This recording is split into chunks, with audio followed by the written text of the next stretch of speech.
Écrire une lettre que j'adresse à une personne avec qui j'aurais eu un vécu difficile et ensuite brûler cette lettre, ça équivaut à un acte psychomagique.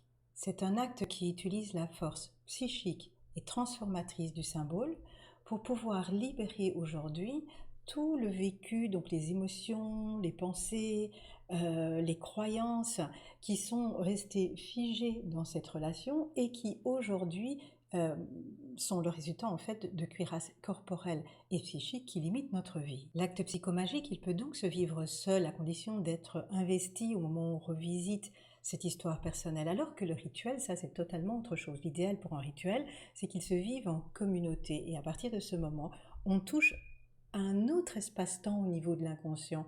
Déjà, de par la présence de la communauté, on va toucher à quelque chose de beaucoup plus vaste, on va toucher à l'inconscient collectif et on rentre là dans le domaine de l'âme. L'âme, c'est un réservoir de mémoire.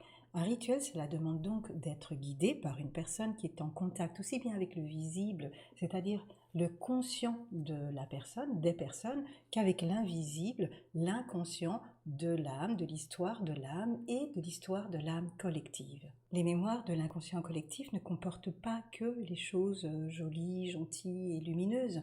Cela comporte aussi tous les vécus plus difficiles, plus les expériences plus ardues. Le rituel demande donc un certain discernement. Qu'est-ce que je vais chercher dans un rituel? Et puis surtout, qu'est-ce que je vais ramener dans le présent de la personne? Il y a donc le fait de guérir ce qui est invisible au niveau de nos corps, de notre âme, et puis il y a l'esprit, c'est-à-dire notre être spirituel.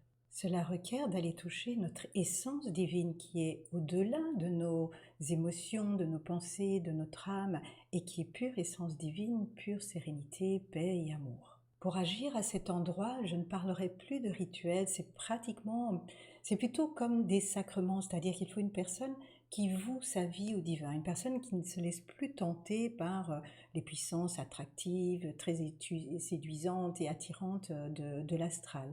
Ce sera une connexion qui va se faire beaucoup plus à partir du cœur et qui va chercher ce que nous sommes fondamentalement en nous, c'est-à-dire des êtres divins et d'amour.